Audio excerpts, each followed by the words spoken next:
Hello and welcome to Own Your Lane. This is the best place for ambitious people who are taking charge of their lives, making that income, making that impact, and living fulfilling lives. How are you doing? And today we're going to talk about what you can do to kickstart your success. Yes, I love this topic of success because really most of us desire to be successful. For one reason or another, it's not an easy journey. And I hope that when we talk about it, when we uncover some of these things, we begin to propel ourselves forward to the success not everybody wants, not to the success your parents want, but the success you desire for yourself. And I hope you desire big things because that's what we're aiming for: income and impact, wealth and impact, big things for you to unleash into your world. And so, what can you do to kickstart this success? First of all, you have to start with understanding what success means to you. It means different things to different people. And for me, there was a lot of unlearning I needed to do about what success means. Growing up in the hood, success meant a few things to me. I think my experience showed me that success is just having enough. You'll be able to live, maybe you'll be able to travel when you save enough, maybe you'll be able to get a loan and buy a car, a loan and buy a house. That was the idea of success that was really enforced. I didn't know that at that point. I just thought, well, success is you have a job and that's it. And so when I started inquiring of people who had jobs, I found that, oh, this job success means you get loans, and that didn't sit well with me. So I started finding my own version of success. I was like, maybe I need to get more money in this job. Maybe I need to get another job, because I thought at some point I really want to get to that level of success where I can travel and whatnot, and not even think about money. So that was for me that success. What I think is success right now is totally different, and that will be different for you as well. But as a Christian, for me, success is ultimately being able to do what God has called me to do, using what He has given me to use. Because you can do what God has called you to do. Let's say you can preach if God has called you to preach. Maybe you can build hospitals if God has called you to build hospitals. Or maybe you can run a company if God has called you to run a company. But maybe you use means that are not right. So being able to do what I'm called to do, using what He has given me to use, is something that I define as success. Because I believe that if God has called you to really be a CEO of a certain company, or a CEO in the agricultural sector, and you're a CEO in the mining sector, or you're not a CEO at all, you're preaching, it means you are definitely not successful, and you will have so much potential within you that is underutilized. So it has to start with you, first of all, identifying what success means to you, and also going to the source of it. Like asking yourself, why do you think this is success? Because for other people, you find that success is having a make. And sometimes you're like, why? Why do you want to make? And that is a big deal to you. You find that maybe when you were growing up, maybe your neighbors had a make and your family looked poor because they didn't have it. So now you want a make because that's a symbol of success. That is not true success, because you will get that make and you will not get the fulfilling feeling that you would expect from it, because that was just a reaction, not true success to you. So having that time to pause and identify what success means really comes a long way, because it will prevent a lot of frustration. And frustration comes when you do so much work to get to a place where you think, I will feel amazing when I get there, and you get there, you don't feel amazing. And that's where people really get depressed, because they're like, what was I working hard for if this is not it? So when you don't take time to pause, those are the things that happen. So pause and think, what does success mean to me? And then when you find those things and ask yourself, why 2 cars? Why 3 houses? Why? And then have solid, legitimate, authentic reasons to you why these things matter and why these things are the symbols of success. A few points that we're going to talk about today. Number 1 is that you have to accept that you are designed to be successful. Accept that. Seems simple, right? But you'll be surprised. Maybe it's you, but so many of us, like me including in the past, I didn't feel like I deserved to be successful. I don't know why. It felt unfair that how can I succeed when people are dying of hunger? How can I succeed? I desire all these big things, even desire this type of car when people have no food in their homes. Like, it was a lot of complicated things in my psyche. So it's the same thing with you. Do you think you deserve success? Do you feel like whatever success means to you, is that something you can have for you? You have to figure that out, because that mindset will either block you or empower you.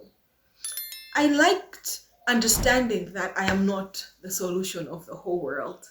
That freed me in a big way. It removed a lot of guilt that comes with success, because sometimes you feel like because people are starving, I should never drive a car. You might not say it like that, but it just comes in because maybe of how we grew up. Some of us, it feels like, well, there are people who have no house, how can I drive like this? Who have no roof, how can I eat like this? So you end up being in this cycle, because the poor you always have among you. You always have poor people around you. And being able to just get to a place where you say, I'm allowed to be successful. I'm allowed to do my best and take care of my own. I'm allowed to be at peace, even to travel. I remember somebody was traveling to South Africa. It was a holiday, and everybody was like, how can they travel to South Africa? Don't they know that there are some kids in our family who have no school fees paid for? I'm like, oh my goodness. It's really something we could explore, we can talk about. Let me know in the comments if you have any thoughts or if you have experience with this. But it prevents people from succeeding ever, from living their lives ever, from achieving their purposes ever, because they feel like they carry the whole world. They should carry their whole clan. And that's not how it's supposed to work. Everybody has responsibility. Everybody has purpose and vision.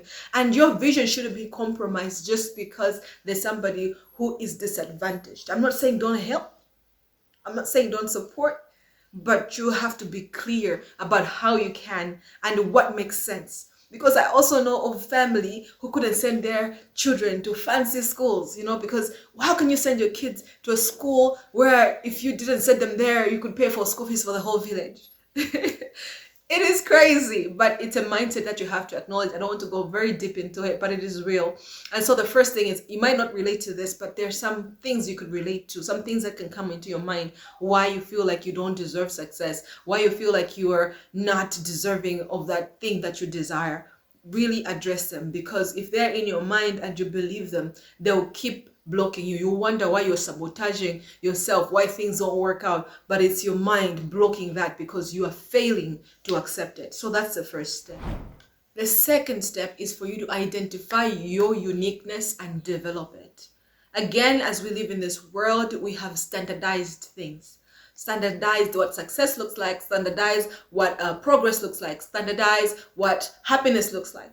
And so you might find that in your space, you don't want to be married, you don't want to have kids, you don't want to have 17 cars, but that's what is being standardized as successful in your community. And therefore you find that, okay, what do I do? You just end up going with the flow, with what people have defined in advance. But we are unique for a reason. Even the Bible says we are the body of Christ. Why are we the body of Christ? Because we are different. What the hand can do, the head can't. What the leg can do, the nose can't. They're different. And their purposes are different. Now you being true to yourself, you being true to what matters to you, you being true to your uniqueness, and then developing that will help you succeed. Okay? I gave an example of like the definition of success, yes, but it can be as true as even your gifts. People might be used to people succeeding as lawyers in that community, and you don't want to do law. You're not gifted as a lawyer. Maybe you're even gifted as a lawyer, but you don't want to be a lawyer. You want to be something else. If you have some uniqueness, you bring a certain perspective that is different. That is your edge. Don't abandon it. Cultivate it, develop it. The world that is denying that is the very world that needs it. So people say, don't start a business. Business is risky. That is just an example. Don't start a business. Business is risky. Just get a job and whatever. You start a business. It's hard for a few years and then you break through. Guess who will benefit from your business? The very people who say don't start a business. Okay, so your uniqueness is given to you as an answered prayer to others. But your uniqueness will cause some struggles with the people who are used to standards. People who are used to average, people who are used to this is how we do things. And so when you identify your uniqueness, even if, let's say the whole family, you are all artists, you all draw and everything, but you have a unique perspective and people are like, yeah, your drawings don't match ours, really fix it. Don't. Your uniqueness is supposed to be developed. And the people who understand their uniqueness and develop it are the people who then make the huge impact, attract all this wealth, because they are different. They are solving a specific problem. They are being a solution to something that was probably ignored by everyone having the same standard. The third thing you must do then is offer that unique perspective. Okay, so you have identified your unique perspective. You don't sit on it, offer it. And one thing that can be a big deal here is when you offer it to your family. Your family is likely to not accept what you're doing.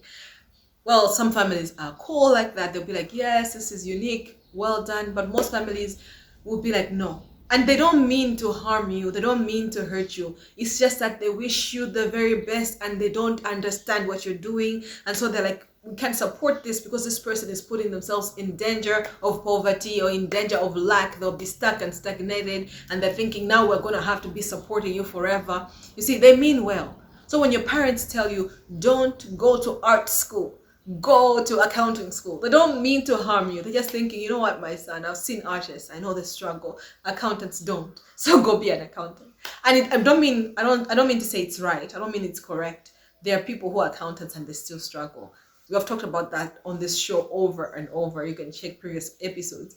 But what I want to say is that you have to offer your unique perspective, your unique gift, your cultivated talent to some other people other than your family, because chances are your gift is created and granted to you to offer not just to your family but to your wider community. So offer it to other people. They tend to be kinder as well. They tend to really see you as an expert in your field. Your family will see you like a baby who grew up in this, but those people will see you like, oh, this person knows what they're doing.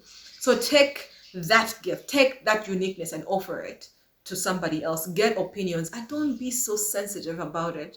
You know, not everyone is going to cheer you on. Not everybody is going to understand it. And sometimes people will come to you and tell you, don't you sing? If you sang like this, and it could be true. Maybe if you sang like that, it will be better. So don't be so sensitive, because sometimes your uniqueness is so fragile. It's something that is coming from you. It's your talent, it's your gift. It's something that you have been cultivating. You love it. And somebody is coming and pointing fingers at it. You might be like, ugh, why?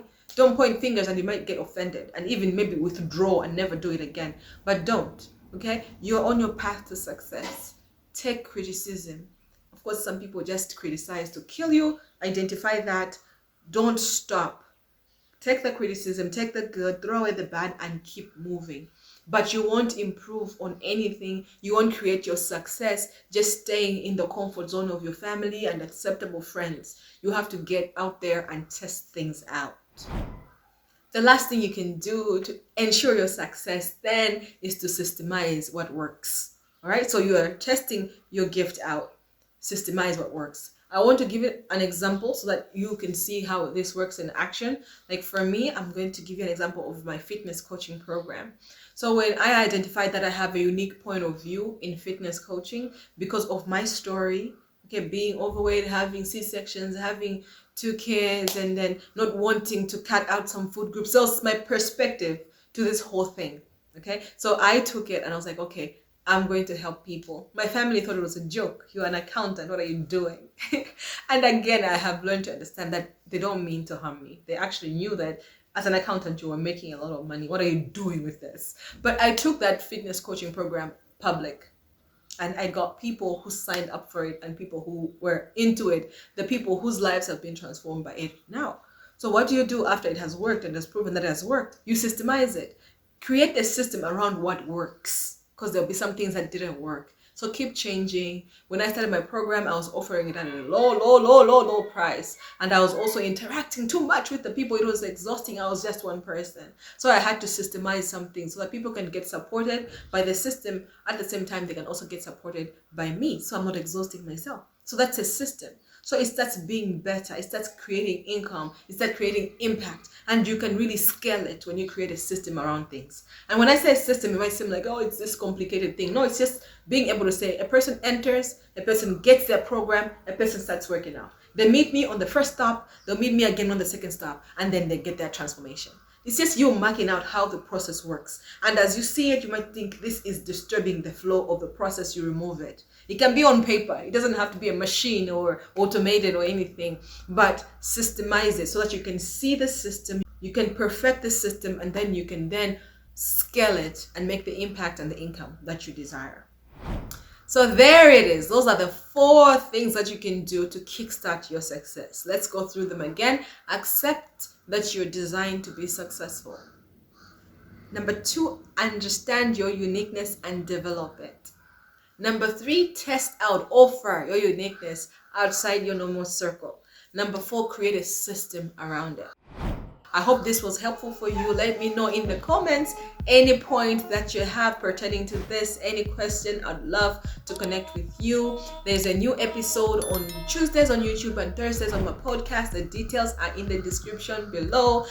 And if you are committed to your success and you really want to know which gifts you want to utilize, which space you want to operate in, I invite you to check out the Zone of Success in the description box. It's a simple yet so effective exercise that will do to analyze you and to help you zone in the gifts and the talents that you should utilize to find your success. Check it out and let me know how you like it. It's in the description box. And if you want to get deep and you want to work with me, I have a program called The Circle of Greatness. Check it out in the description box as well. It's always a pleasure to have you. My name is Mavis Tandizo Kantanza. Find me all over social. I'd always love to connect with you. I'll see you next week. Bye-bye.